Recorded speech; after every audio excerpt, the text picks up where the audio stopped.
izin mempresentasikan tentang pemerintahan pada masa Presiden Gus Dur atau Abdurrahman Wahid. Perkenalkan, saya Ada Septi Ramadhani.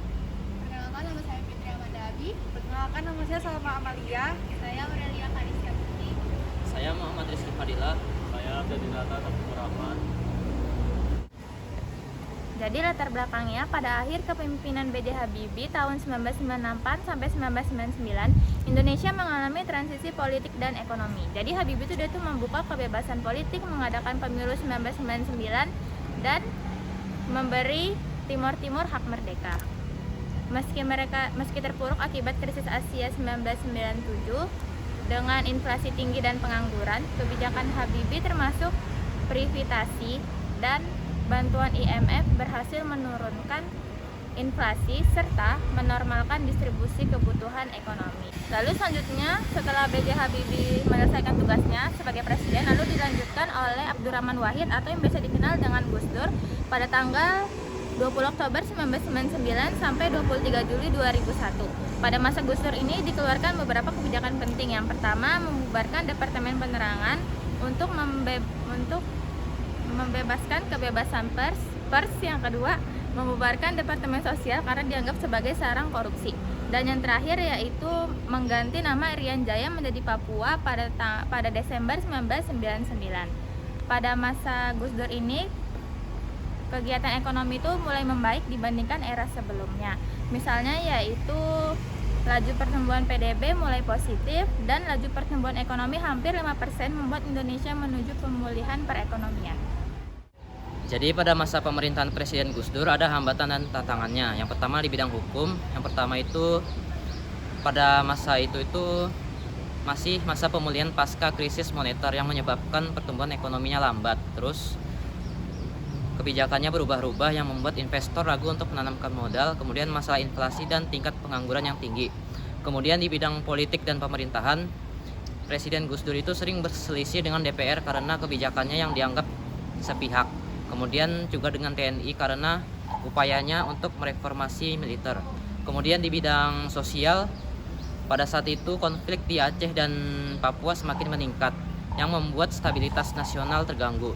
Kemudian beberapa kelompok menolak kebijakan pluralisme yang diterapkan itu. Kemudian di bidang hukum, upaya membentuk korupsi mendapatkan banyak perlawanan dari elit politik dan birokrasi. Kemudian banyak kebijakan yang tidak diikuti dengan peraturan pelaksana yang jelas sehingga menyebabkan ketidakpastian hukum. Kemudian terdapat penyelesaian terhadap hambatan dan tantangan pada masa pemerintahan Abdurrahman Wahid atau Gus Dur, yaitu di bidang ekonomi. Ia berupaya memulihkan krisis dengan mendorong investasi asing. Kemudian ia juga melakukan deregulasi ekonomi dan mendukung UMKM. Kemudian di bidang politik dan pemerintahan, ia berupaya mengurangi dominasi militer serta memperkuat demokrasi dan membuka dialog dengan kelompok separatis. Di bidang sosial, Gus Dur memberikan kebebasan beragama dan mengakui Konghucu sebagai agama resmi di Indonesia, dan ia juga mendukung otonomi daerah untuk melakukan pemerintahan lokal. Kemudian di bidang hukum, ia membentuk Komisi Ombudsman Nasional dan membubarkan Departemen Penerangan dan Sosial yang dianggap kurang efisien. Adapun dampak positif dari pemerintahan Presiden Abdurrahman Wahid atau yang biasa dikenal dengan Gus Dur, yaitu mendorong kemajuan demokrasi di Indonesia dengan mengeluarkan kebijakan terkait kebebasan pers yang pada akhirnya masyarakat itu ikut berani mengungkapkan aspirasinya terhadap pemerintah. Kemudian mencabut diskriminasi rasial dengan mengeluarkan Impres nomor 26 tahun 1998 yang berisi tentang pencabutan istilah pribumi dan non-pribumi. Selanjutnya membentuk Komisi Kebenaran atau Rekonsiliasi Nasional yang dibentuk untuk mengungkap kebenaran dan sejarah kelam pelanggaran HAM berat di masa lalu. Terakhir, mengatasi krisis ekonomi. Pada masanya nilai tukar rupiah itu berhasil dikendalikan dan kembali stabil. Bahkan angka inflasi pun berhasil ditekan hingga 1 digit. Lalu selanjutnya ada dampak negatif dari pemerintahan Abdurrahman Wahid atau Gus Dur. Yang pertama, ketidakstabilan politik. Gus Dur sering melakukan reshuffle kabinet yang membuat pemerintahan terkesan tidak stabil. Selain itu, hubungan antara eksekutif dan legislatif kurang harmonis, yang berujung pada pemakzulannya oleh MPR pada tahun 2001.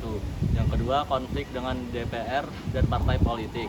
Banyak kebijakan Gus Dur yang tidak sejalan dengan kepentingan DPR, sehingga sering terjadi perselisihan antara eksekutif dan legislatif. Yang ketiga, pemberhentian mendadak pejabat negara. Beberapa pejabat negara diberhentikan tanpa alasan yang jelas, termasuk Kolonel Jenderal Surojo Bimantoro. Yang keempat,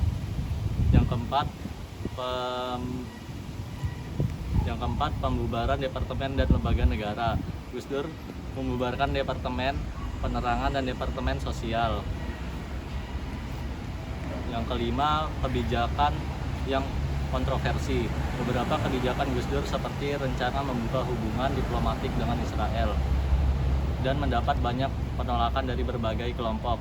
Yang keenam, ketidakpastian dalam penegakan hukum. Meski memiliki niat baik dalam reformasi hukum, implementasi kebijakan hukum di era Gus Dur dianggap kurang tegas. Jadi, Habibie dan Gus Dur itu memiliki kebijakan pemerintahan yang berbeda di pemerintahan Indonesia. Yang pertama dalam bidang demokrasi. Habibie itu membuka kebebasan pers dan reformasi politik. Sedangkan Gus Dur itu lebih jauh mempromosikan pluralisme dan kebebasan keberagamaan. Lalu yang kedua dalam bidang ekonomi. Habibie itu lebih fokus pada stabilisasi ekonomi pasca krisis, sedangkan Gus Dur itu lebih menekankan pemerataan ekonomi dan keadilan sosial. Lalu dalam bidang reformasi sosial, Habibie itu lebih fokus pada reformasi politik dan hukum, serta Gus Dur itu lebih memperjuangkan hak-hak minoritas dan kesejahteraan sosial. Sekian dari kelompok 2, jika ada yang kurang, mohon dimaafkan. Wassalamualaikum warahmatullahi